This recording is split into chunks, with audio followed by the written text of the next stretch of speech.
আমার হাতে মূলত যে ফোনটি রয়েছে সেই ফোনটি মডেল হচ্ছে Symphony Z45। এটা শুধু Symphony Z45 যে এইভাবে আপডেট করবেন তা না, Symphony Z সিরিজের যে ফোনগুলো রয়েছে সমস্ত ফোন কিন্তু আপনি চাইলে এভাবে আপডেট করতে পারবেন। এখন মূলত হচ্ছে কিভাবে এই ফোনটাকে আপডেট করবেন। আপডেট করার আগে আপনার ফোনে কিছু কথা বলে রাখছি, সেটা হচ্ছে আপডেট করার আগে আপনার ফোনে অবশ্যই কিন্তু 100% বা 90% বা 80% ফোনে চার্জ রাখতে হবে। এটা কিন্তু অবশ্যই রাখতে হবে। রাখার পর আপনি যেভাবে এখন আপডেট করবেন ফোনটাকে, সেটা হচ্ছে আপনার ফোন মেমোরিতেও কিন্তু কিছু খালি জায়গা রাখতে হবে। তারপরে এখান থেকে আপনি ফোনের স্ক্রল আপ করে সেটিংস নামের যে অপশনটা রয়েছে সেই সেটিংস নামের অপশনটা কিন্তু আপনাকে কষ্ট করে খুঁজে বের করতে হবে। কষ্ট করে খুঁজে পাওয়ার পর আপনি সেই সেটিংস নামের যে অপশনটা রয়েছে সেই সেটিংস নামের অপশনটা ক্লিক করবেন।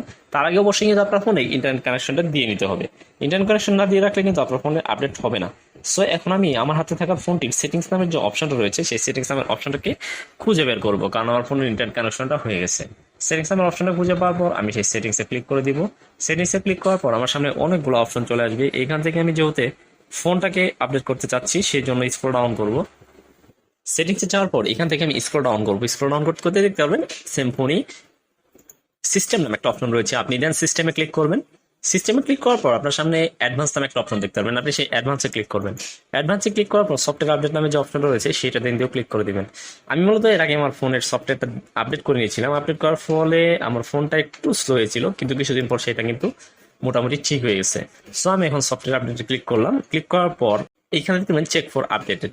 যেহেতু আমি ফোনটাকে আপডেট করে রেখেছিলাম সেই জন্য আমার ফোনে আপডেটটা প্রয়োজন নেই, শুধু আপনাদের দেখিয়ে দিচ্ছি। আপনি সেই জন্য চেক ফর আপডেটে ক্লিক করবেন। ক্লিক করার পর আপনার ফোনটা অটোমেটিক আপডেট হয়ে যাবে। আপডেট হওয়ার পর ফোনটা অফ হবে এবং ফোনটা অটোমেটিকলি হবে অন হয়ে যাবে। এক্ষেত্রে আপনাকে কিছুক্ষণ সময় নিতে হবে। আপনি অবশ্যই ফোনটাকে আপডেট করার সময় অফ করবেন না। সো ভিডিও দেখে ভালো লেগে থাকলে অবশ্যই সাবস্ক্রাইব করে রাখবেন।